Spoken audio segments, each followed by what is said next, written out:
It is true that Cthulhu Mansion, 1992, picture by Juan, Piquer, Simón, it's kind of crummy, although nevertheless, and it is a bit gruesome, stay away squeamish again. And yet there are spots of genuine cinematographic imagination, or at least great competence. A lot of good genre imagery at times.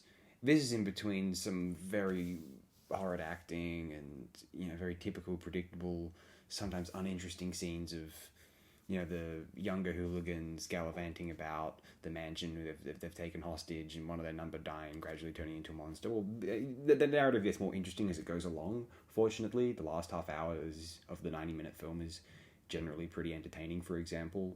Nevertheless, though, it's no Shatterbrain, as we talked about yesterday. I've demonstrated most of the, if not all of the, interesting visuals in this film by my screen caps, so I will say here, do not expect too much else from the film if you are going to check it out, because this is not considered a very good example of a Lovecraft on film, or, well, film in general. I don't think it is even based on any specific Lovecraft text. It just uses the very vague idea of the Cthulhu mythos. Not even, it just summons the undead, evil spirits. It's more or less just stock, but they've put Lovecraft's name on.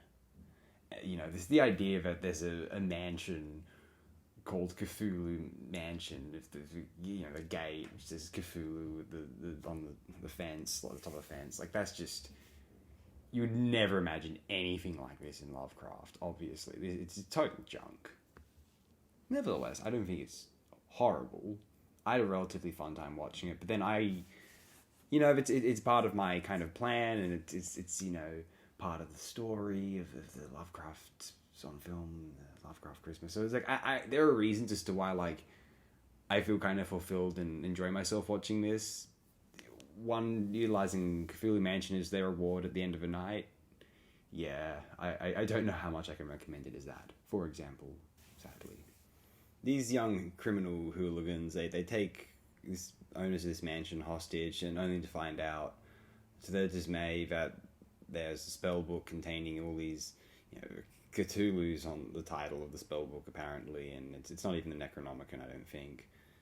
It casts all these horrible misfortunes upon these violent criminals. Perhaps warranted, or I don't know. You know how these things go. You know what you'll think of this film, I'm pretty sure, actually.